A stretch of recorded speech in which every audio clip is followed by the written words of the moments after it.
I'll read a little bit. This is from, I thought I should read one of Russell's entries. Okay, so this is about working with unwanted thoughts and emotions.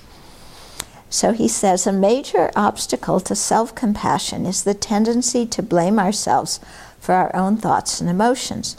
Noticing that we're having thoughts that run contrary to our values, we may blame and shame ourselves. I'm a terrible person. What a hypocrite I am. This can also happen when we find ourselves feeling emotions we'd prefer not to have, or emotions we've been taught we shouldn't feel.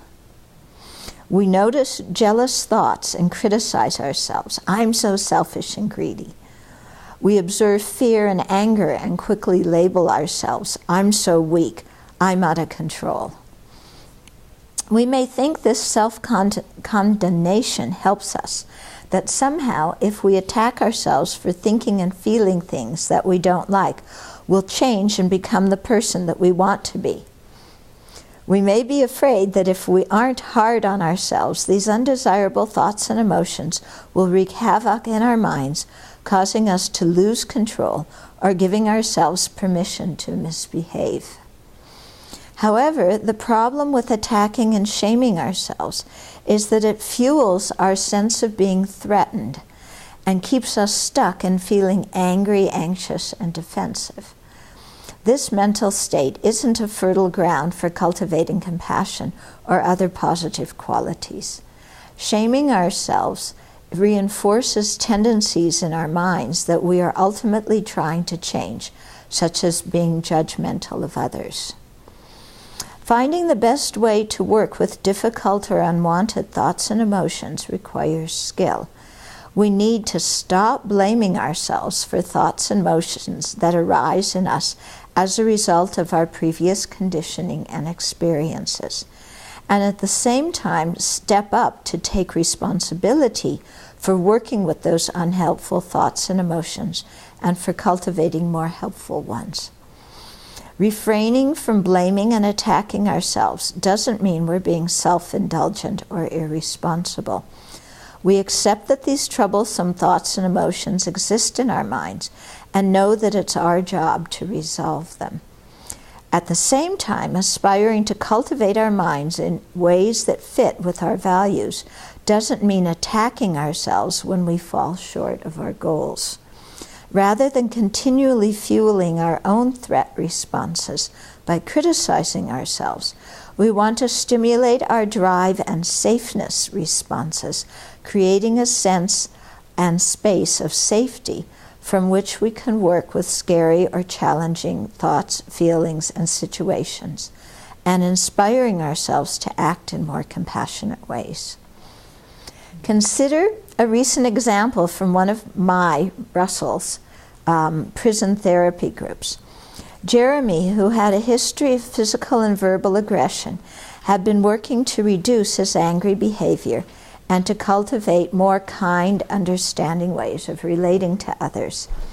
One day, an acquaintance harshly criticized Jeremy about his past in a way that he experienced as very hurtful. Although Jeremy handled the situation adeptly, telling the other person that he wasn't willing to discuss his past with somebody he didn't know well, he did become embarrassed and angry. Observing his anger, he became very self-critical. There I go again. I'm not making any progress. This is hopeless. Crestfallen, Jeremy told the group about his failure. But instead of condemning Jeremy as he was condemning himself, the other members urged Jeremy to stop being so self-critical and to take a second look at the situation. With their help, he was able to see that he had actually done a good job at handling an uncomfortable experience, avoiding both aggression and harsh speech. Further, they helped him to recognize this as a situation that would be hard for anybody. It hurts to have your past thrown back in your face when you're doing your best to improve. And rather than beating himself up for getting upset, he could consider what might help him feel safe in the face of such harsh criticism. This coaching worked, and after practicing over a few more similar situations, because one can face a lot of challenging situations in prison, Jeremy learned to notice and redirect his criticism of himself before it got the better of him. Okay? So that's just an example of, the kind of thing that we talk about. Okay, let me read you the reflection from that chapter so you get an idea of the kind of instructions that we're giving people. Think of an unwanted mental experience, such as cruel thoughts you may have had about someone, angry or fearful thoughts you have experienced, or other feelings to which you usually respond with self-blame. Imagine working with them by going through the process described above. Okay? Begin by accepting and acknowledging the unwanted thoughts or emotions. Empathize with your own experience, and then release the thoughts or emotions, not by pushing them down, but by redirecting your mind towards your motivation to cultivate compassion. Feel grateful that by noticing this experience, you now have an opportunity to change it.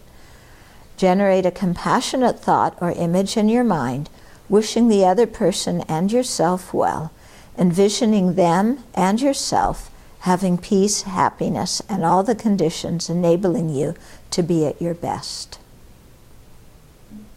Okay? So that's the kind of reflection that we have people doing.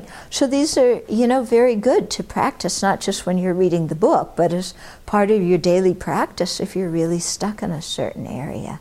And they can be very helpful.